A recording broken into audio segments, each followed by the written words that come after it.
ఒకవేళ దేవుడు నిజంగా ఊపిరిని, జీవమును అనుగ్రహించకపోతే, దేవుడు ఏ రోజైతే ఊపిరిని అనుగ్రహించడం మానేస్తాడో ఆ రోజే మనం చనిపోతాం. ఆ రోజే మనం శవమైపోతాం. ఈరోజు మనం బ్రతుకున్నామంటే దేవుడు ఊపిరిని అందిస్తున్నాడు.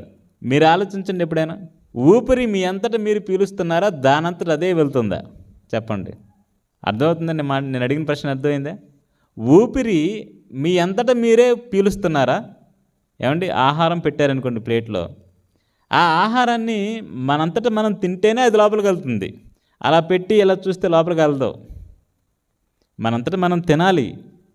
మనంతటా మనం తగినంత మోతాదులో తిని ఆ తర్వాత ఎక్కువైతే నాకు వద్దండి అంటాం. ఏదైనా సరే లోపలికి వెళ్ళేయి ఆహారం కానీ, నీళ్లు కానీ, పానీయాలు కానీ, డ్రింక్స్ కానీ ఏవైనా సరే మనం తింటేనే లోపలికి వెళ్తాయి, మనం త్రాగితేనే లోపలికి వెళ్తాయి. మరి గాలి మనంతటా మనం పిలిస్తేనే లోపలికి వెళ్తుందా? దానంతటా అదే వెళ్తుందా? మీరు ఆలోచించండి. ఒకవేళ మనంతటా మనం పీలిస్తేనే బ్రతుకుతాం అనుకుంటే మనం ఎప్పుడో చచ్చిపోయేవాళ్ళం.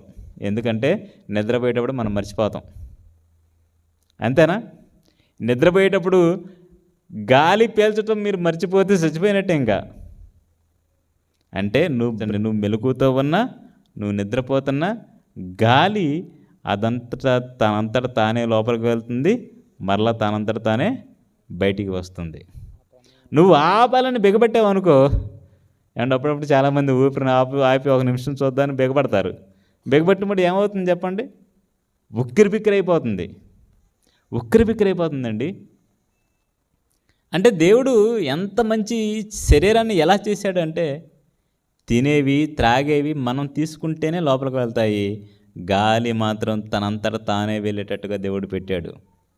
ఒకవేళ గాలి తనంతట తానే వెళ్ళేటట్టుగా దేవుడు పెట్టకపోతే మనం ఎప్పుడో చనిపోయి ఉండేవాళ్ళం.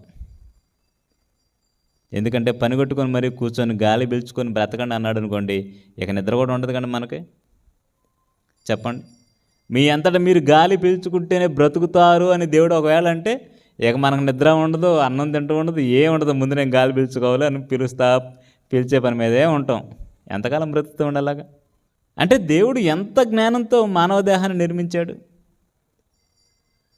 నిజంగా దేవుడు నిర్మించాడు అని అంటే, దేవుడు ఏదైనా పని చేస్తున్నాడంటే దానిలో మహాజ్ఞానం ఉంటుందండి.